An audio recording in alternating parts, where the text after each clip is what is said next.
خو لومړی ستاسو شکریا ادا کوم چې صافي ما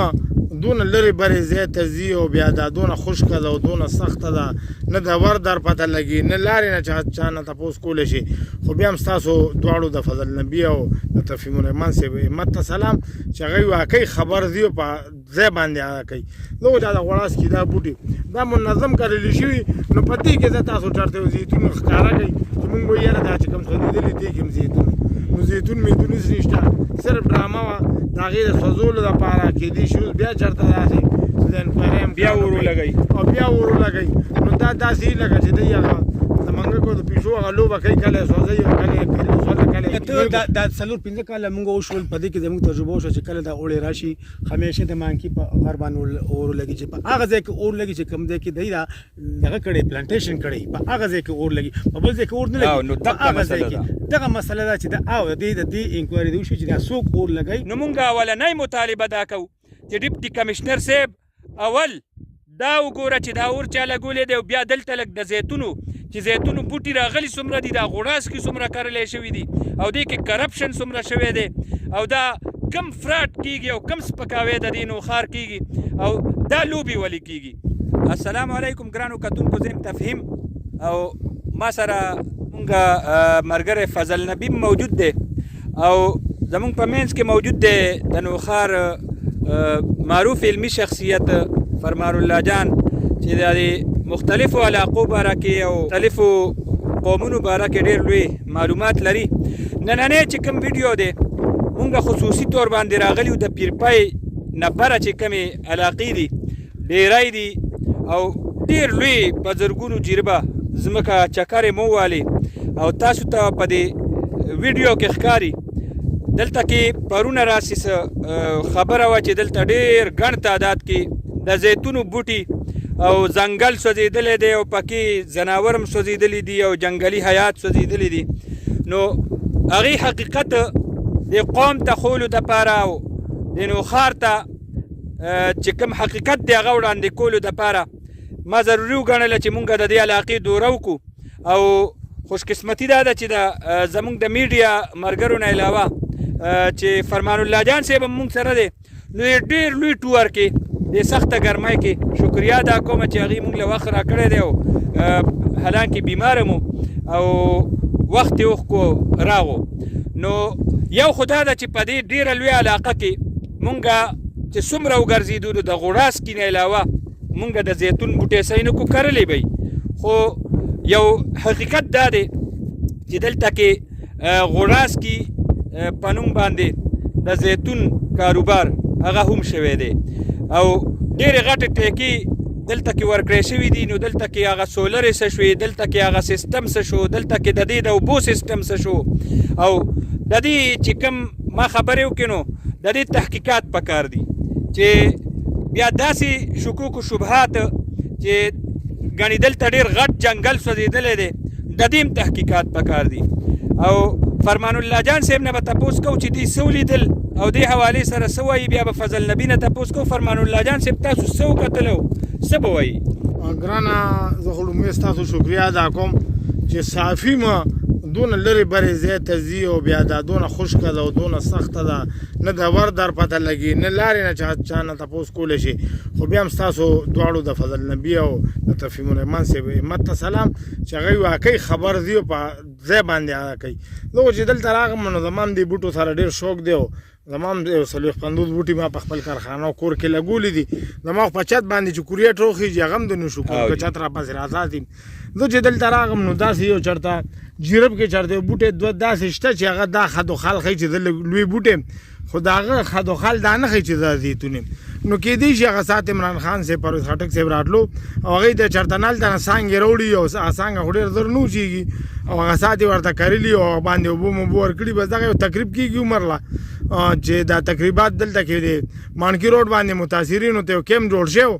نو چې ما وکتل نو هغه شهباز شریف صاحب ته جوړ شوی، د دې د مقامي قیادت ورته جوړ کړو. نو هغه هم ډیمي کیمپ و. نو دا ډیمي کیمپونه ډیمي زراعت او ډیمي جنګلات نو دا هم هغه ډیمي جنګلات دی چې دلته هغه شی ده دلته کې داسې یو 15 شپږ ځای موږ داسې ولیدو چې جرب ځای تقریبا یا څه کم زیات درب سوځېدلي دي غوړاس کې سوځېدلی خو موږ پکې زیتون نه لیدو نو د هغې په ټولو دپاره دا ورونه په دانسته لګېدلي دې نه مخکې هم هغه چې هغه ملین ټري او سونامي ټري او فلانې ډینګرې وو نو هغې کې هم چې په غرونو کوم ورونه لګېدلي نو هغې سره هغه سم بوټي هم سوځولي نو دا یو تباهي ده بوټي ډېر زیات ضرورت دی هغه سنټیګریډ هیټ به کمی او تاسو کیمرې په سترګه ګورئ نو تاسې زما په خیال له 20 میله کې چې چېرته دې نظر دي نو چېرته بیا ونه نشته دې مطلب دا دی چې دا زموږ ناکامي ده او دا مخامخ چې کوم تاسو وګورئ دا د غوړاس کې دا بوټي دا منظم کرلی شوي نو په دې کې زه تاسو چېرته یو زیتون ښکاره کوي چې مونږ وایو یاره دا چې کوم سوځېدلي دې کې هم زیتون نو زیتون میتون هېڅ نشته صرف ډرامه وه د هغې د سوځولو دپاره کېدای شي اوس بیا چېرته داسې بیا ورو لګئ او بیا ورو لګئ نو دا داسې لکه چې دی هغه د منګکو د پیشو هغه لوبه کوي کله یې سوځوي او کله یې سوځي کله یې سوځوي او کله یې کري نو دا تباهي یې روانه کړې ده قومي فنډونه دي نو خو هم چې دا قومي فنډونه د یو څو کسانو لپاره پوره منجمد شي او د غریب له خولې نه نوړی ورکړي د بچي له تعلیم ورکړي د له صحت ورکړي او دا نور ټول مدونه دې هم رودرئ او دا قوم به بیا روځي بیا به دوی شرکاري هم کوي او دوی بهر څه کوي یو پیره د انګلینډ بادشاه ته خپل وزیران وي جنگ به لوی ورته قوم ته انصاف ملاویږي ای ورته وایي د هر سړی به بیا سپی وي دا جنگ نه بیلو نو مونږ وایي د دې قوم هر سړی به د پیرپیر بنده د داخل ور بنده د خوش کل ور بنده چې چراټ من فکریم دی نه دغه مخامخ کاری هر بنده به راوځي دلته به بوټي کاری او به خوای دغه هم دایري او ما خدا سي سار د منیب الرحمن نووري د مفتی نه چې هغه وی چې رسول پاک صلی الله علیه وسلم وی چې کله قیامت راشي نو کتا سره یو شین بوټی نو ښخ که نو مطلب دی چې شین بوټی تا د قیامت ته هنګامونم او د هغې د افاتو نه بچ کوي نو دا ځکه زه تاسو ته یم چې لږ بوټو له دغه ورکوي خو دا قسم فراډونه مه کوئ چې دا قوم سره هم دوکه ده بوټو سره هم دوکه ده وایي دلته جنګلي حیات نو په دونه سوراړه میرو کې ته جنګلي حیات کوم ځای نه برقرار ساتلی شو ته به بیا څنګه کې مرغانو باندې نو پته نشه چې هغه نه د بازار یې کټ کړی و دغه د بیریخي هلته به دې نیولي چې دا دې څه ډرامه کړې خو سرکاري ډرامې عمر له داسې چې دی نه سره او نه خپې وي قدرمن فضل نبي صاحب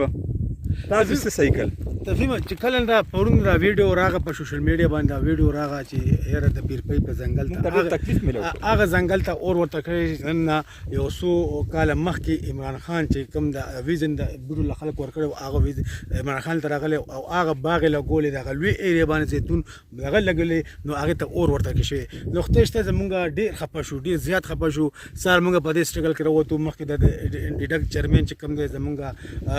درعالم خان سره خبره وشوه هغه هم ډېر خفه شو په دې خبره باندې ځکه چې هغه هم د دې حکومت